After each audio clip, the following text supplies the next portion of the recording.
Welcome to the Carolina Digital Phone Learning Hub podcast, where we explore the essential tools and trends shaping businesses of all sizes. In each episode, we discuss the latest technologies and information designed to help you build and grow your business effectively. From innovative communication solutions to emerging digital strategies, our experts provide insights that empower you to navigate today's competitive landscape.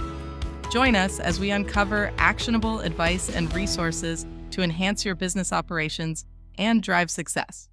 All right, so today we're going to dive deep into some practical advice that can really help businesses save money and boost those profits. Sounds good to me. Yeah, and to guide us, we've got this really detailed blog post titled 10 Proven Ways Small Businesses Can Save Money and Improve Profitability. Okay. So, one of the things the article claims is that even small cost-saving measures can make a big difference. Yeah. For the bottom line. Totally, and that's what people don't realize sometimes, is Right. those little things. Yeah, and it's easy to overlook those little leaks in the boat, so to speak. So, speaking of seemingly small changes, one of the first things the article talks about is switching to VoIP phone systems. Mm-hmm. And I know some businesses are hesitant about it at first, but I know a few who made the switch and were blown away by how much they were saving. The savings can be pretty significant. Yeah. The article mentions up to $600 per line annually. Wow. So you think about how many phone lines you have. Yeah. That's thousands of dollars potentially. Right back in your pocket. Exactly. And that's money that you can then reinvest in growth or marketing or even give your employees a nice bonus. Absolutely. And then you also have the added benefit of scalability and integration with cloud-based systems. Yes, that's a good point. Which is really crucial these days. Yeah, especially with so many companies going remote or at least hybrid. Right. And speaking of remote work, that's another area the article suggests for saving money. Yeah. I know office rent can be a real killer for businesses. Huge expense. So what's their take on that? They estimate that businesses can save up to 30% on rent by embracing remote work.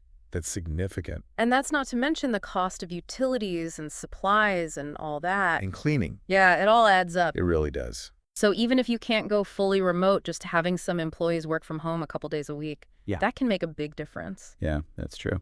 The article actually mentions the hybrid model as a great way to find that balance. Between in-person and remote. Exactly. Yeah, I think that's a really good point. Yeah. So beyond rent and utilities, are there other areas where businesses can really cut back? Well, they talk a lot about optimizing operational expenses.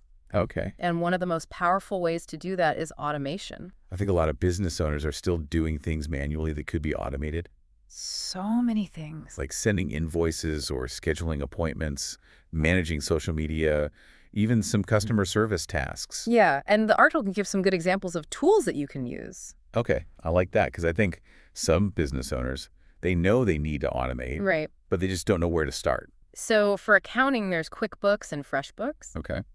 For project management, you could look into Trello or Asana. And for HR, there's Gusto and Bamboo HR. Okay, great. So using all these tools, are we talking about just saving time or reducing labor costs or both? It's really both. Okay. You automate even a few hours each week. That's time that your employees can be working on more important things. Yeah, and more strategic things. Right. That can really move the needle for your business. Exactly. And over time, that can lead to significant savings on labor costs. It's like finding hidden money. That's a good way to put it. Yeah. It frees up resources that you can use in other areas of your business. So speaking of finding savings, the article had some interesting advice about vendor negotiations. Okay. And I feel like a lot of business owners are kind of afraid to negotiate with their vendors, Yeah, I think that's common. either because they don't want to damage the relationship or they just don't know how to go about it. Mm-hmm. But the article says that strong vendor relationships are actually built on open communication. So you shouldn't be afraid to have those conversations. Definitely not. And it could be as simple as asking for a discount for early payment Right. or a discount for a bulk order. Exactly. And the article also suggests maybe looking at local suppliers or online vendors. Okay, You might be able to find better prices, that's a good point. or you might find unique offerings that fit your needs better. So it's all about, shopping around and finding the best value, Yeah. And another thing that's valuable is saving energy. Oh, for sure. And the article has some really simple but effective ways to reduce energy consumption. Yeah, and that's good for the planet and good for your wallet. Yeah, exactly. So give me some examples. Yeah. I'm always looking for easy ways to be more eco-friendly. Well, one of the simplest things is switching to LED lighting. Oh, yeah.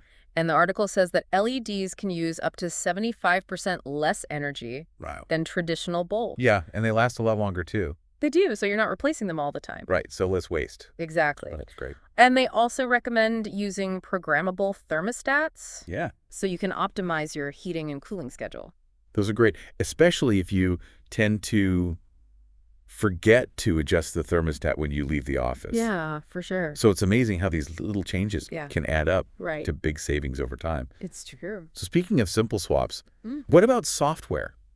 Okay. I feel like that can be a major expense for businesses, especially if you're constantly subscribing to new services. Yeah. So they're big on exploring open source or free alternatives. I love that there are so many great free tools out there these days. There really are. What are some of their recommendations? Well, for a full Office suite, you could check out LibreOffice. Okay. If you need project management software, there's the free plan on Trello or ClickUp.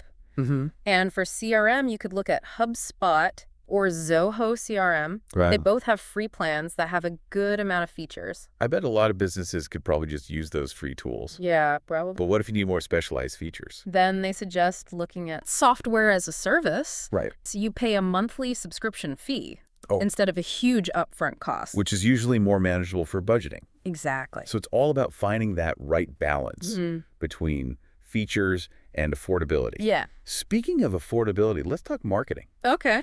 This is an area where I think businesses can really overspend It's easy to do. if they're not careful. Yeah. So what's the article's advice on making your marketing dollars go further? Well, they're all about streamlining your efforts to get a better return on your investment. Okay. So that means focusing on cost-effective digital marketing, So like social media. especially social media. It's such a powerful way to reach your target audience. Right. And for way less money than traditional advertising. Exactly. And they also talk about word-of-mouth marketing Yeah. and referral programs. That's huge. It is, because there's nothing more valuable than happy customers who are telling their friends about you. Yeah. And it's the most authentic type of marketing. Right. It often leads to the most loyal customers. It does. So what other marketing tips do they have?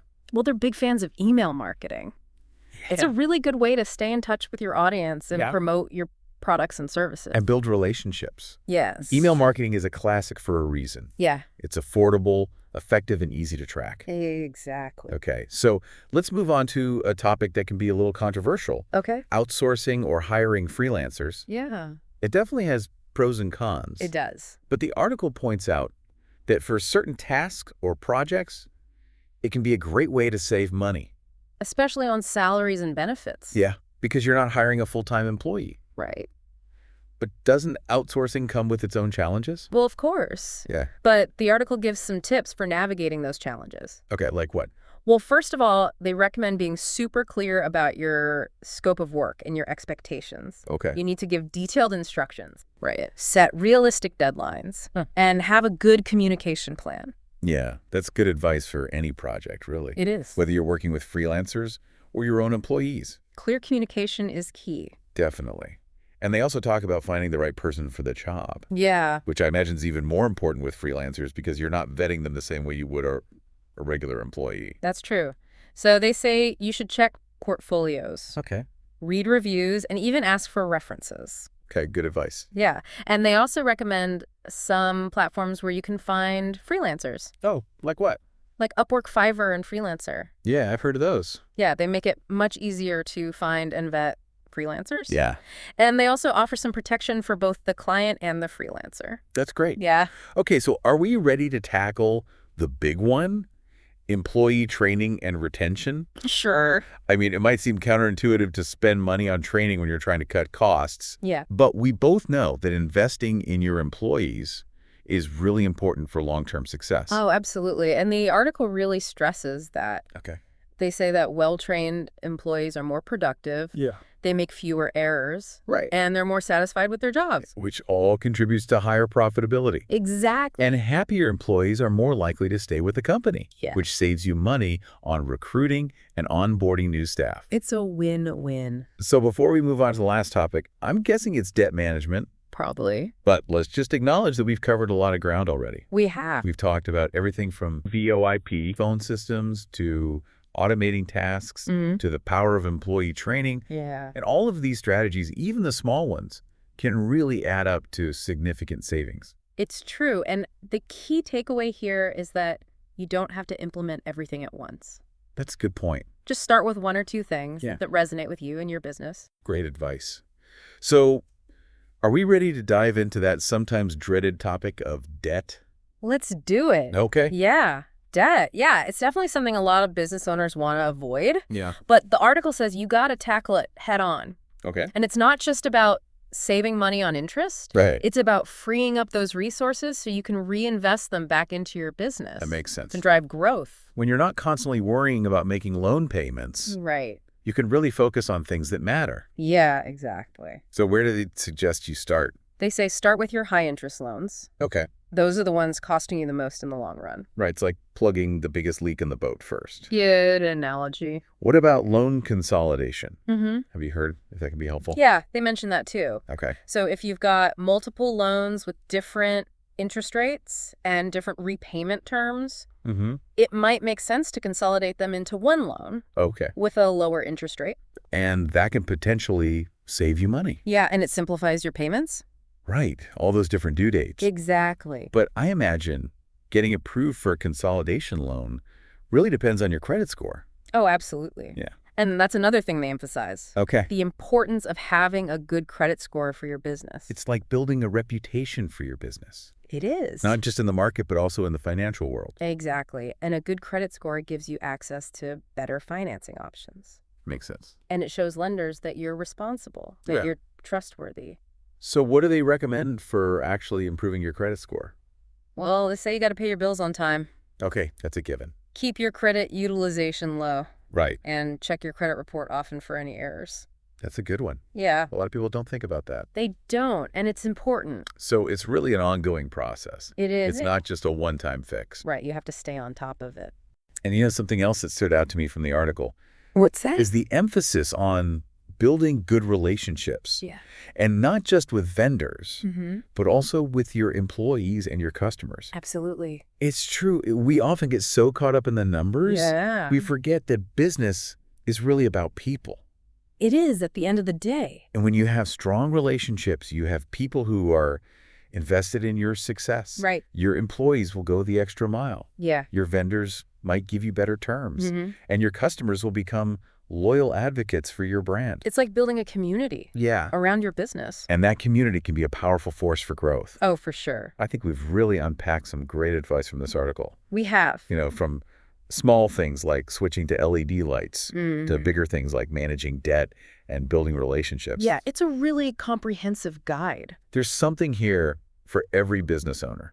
And I like how it emphasizes that you don't have to do everything perfectly right away. Right. It's about making gradual changes over time. And finding what works for you. What works for you and your business. Exactly. So speaking of finding what works, this blog post is really just the tip of the iceberg. It is. There are so many resources out there for business owners, like industry associations, mentorship programs, online communities, Right. even government agencies. Yeah, don't be afraid to ask for help. Exactly. There are people who want to see you succeed. And speaking of succeeding, Yeah.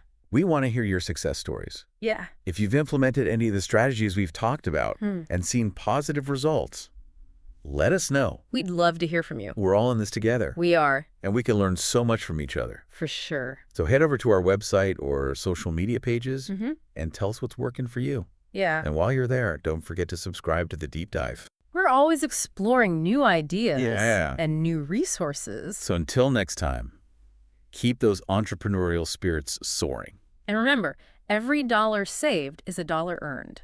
So to all our listeners out there on this entrepreneurial journey, Yeah.